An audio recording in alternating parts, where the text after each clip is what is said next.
about the Indian economy. Class 12, lesson number 1, colonial exploitation. Colonial exploitation have different types. So first of all, we will discuss it. The colonial exploitation of agriculture. Exploitation means degrade. Exploit कहते हैं किसी चीज को degrade करना.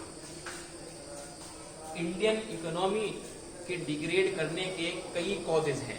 पहला cause colonial exploitation of agriculture. हमारी Indian economy जो है वो एग्रीकल्चर के बेस पर डिग्रेड हुई, एक्सप्लॉइट हुई. ब्रिटिश रूल के अंदर जो एग्रीकल्चर डिग्रेड हुई है उस डिग्रेड के अंदर हमने ये चीज सर्च की है कि एक्सप्लॉयटेशन जो हुआ है वो जमींदार के अकॉर्डिंग हुआ है. जमींदार means exploitation through zamindar. Zamindar are those persons who charge the fare और the rent for the cultivated land, then to pay fixed amount. The zamindars allotted the land and to charge the fixed amount for those persons who have taken some land. The next thing is exploitation through spending revenue income on luxury of life. दूसरा exploitation हमने agriculture के अंदर जो देखा वो ये देखा कि exploitation through spending revenue. Revenue means, revenue कहते हैं कि जो पैसा सरकारी गल्ले के अंदर इकट्ठा हुआ है, गवर्नमेंट फंड के अंदर इकट्ठा हुआ है, उसे हम रेवेन्यू बोलते हैं.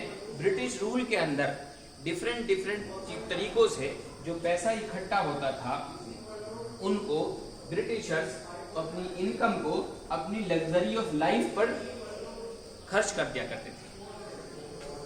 होना ये चाहिए था कि जो इनकम होती थी, जो रेवेन्यू से इनकम होती थी, वो हमारे कंट्री के डेवलपमेंट में खर्च होनी चाहिए थी, जबकि वो इनकम हमारी लग्जरी ऑफ लाइफ, अपनी जिंदगी को चलाने के लिए, उसे पास आउट करने के लिए, आराम के अंदर वो लाइफ जो है हमने अपनी लग्जरीज बनाई और उस इनकम को अपने कंट्री के डेवलपमेंट पे न एक्सपेंस करके, न स्पेंड करके, हमने अपनी लाइफ को लग्जरियस बनाने के लिए स्पेंड किया.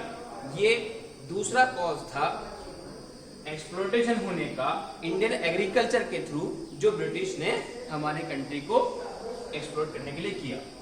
दूसरा, ब्रिटिशर्स ने हमारे इंडस्ट्रियल सेक्टर को भी एक्सप्लॉयट किया, उसे भी डिवाइड किया, क्योंकि इंडियन इकोनॉमी जो थी वो एग्रीकल्चर सेक्टर पर बेस्ड थी, जिसका डेवलपमेंट हो रहा था कंट्री को. इंडस्ट्रियल सेक्टर पर बेस्ड थी, उस कंट्री का, उसको भी क्या कहना चाहिए, डेवलपमेंट हो रहा था.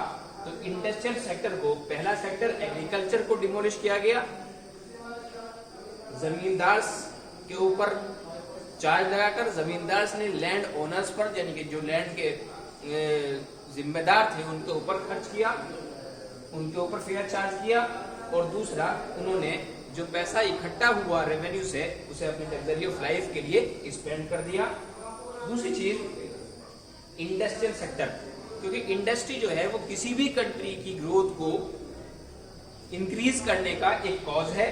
इंडस्ट्री बहुत सारी चीजें प्रोवाइड करती है. सबसे बेसिक चीज क्या है कि वो एम्प्लॉयमेंट प्रोवाइड. ब्रिटिशर्स ने जो एक्सप्लॉयटेशन किया वो इंडस्ट्रियल सेक्टर का किया इंडिया के अंदर, जिससे उनकी इकोनॉमी जो है वो डिग्रेड हो सके.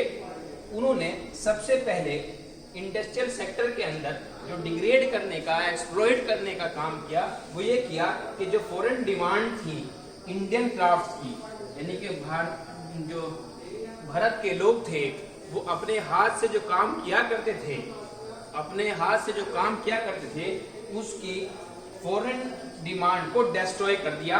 क्यों कर दिया कि इंडियन हैंडीक्राफ्ट के ऊपर एक्सपोर्ट ड्यूटी चार्ज कर दी गई. जो इंडियंस की थ्रू बनाई जा रही थी चीजें, उनको उनके ऊपर एक्सपोर्ट ड्यूटी चार्ज कर दी, उनकी कॉस्ट को इंक्रीज कर दिया गया. और उसके बाद उसकी डिमांड जो है वो इंडियन हैंडीक्राफ्ट की डिमांड डिक्रीज हो गई, डिग्रेड हो गई. और फॉरेन डिमांड जो थी, फॉरेन गुड्स की डिमांड थी, वो इंक्रीज हो गई। उसके बाद सेकंड पॉइंट जो अराइज होता है वो अराइज होता है कि ब्रिटिश के जो गुड्स थे, यानी कि जो हम इंपोर्ट किया करते थे, ये गुड्स इंडियन हैंडीक्राफ्ट जो है वो एक्सपोर्ट होते थे, तो उस पर उन्होंने एक्सपोर्ट ड्यूटी चार्ज कर दी। लेकिन जो फॉरेन कंट्री में गुड्स तैयार हो रहे थे, उन गुड्स को तैयार होकर जो इंडिया में आकर वो सेल हो रहे थे, हम उन्हें परचेज करके कंज्यूम कर रहे थे, तो उन ब्रिटिश गुड्स के ऊपर जो है वो इंपोर्ट ड्यूटी फ्री कर दी गई। यानी कि अदर कंट्री से, एब्रोड से जो हमारे इंडिया के अंदर गुड्स आकर यूज किए जाएंगे, कंज्यूम किए जाएंगे, उनकी इंपोर्ट ड्यूटी फ्री कर दी गई।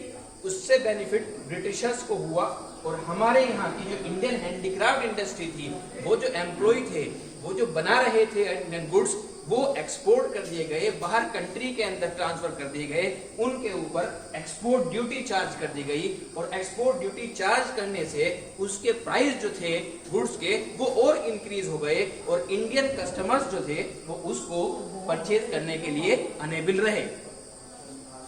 दूसरी चीज, अनेबल दूसरे तरीके से दूसरी साइड में कहा रहे कि जब इंडियन गुड्स के कंपैरिजन में ब्रिटिश गुड्स जो है वो कम रेट पर इंडिया के अंदर अच्छी टेक्नोलॉजी के थ्रू, अच्छी डिजाइनिंग के थ्रू इंडियन मार्केट्स में अवेलेबल होने लगे और उनके ऊपर इंपोर्ट ड्यूटी भी फ्री कर दी गई, उनकी कॉस्ट और डिग्रेड हो गई।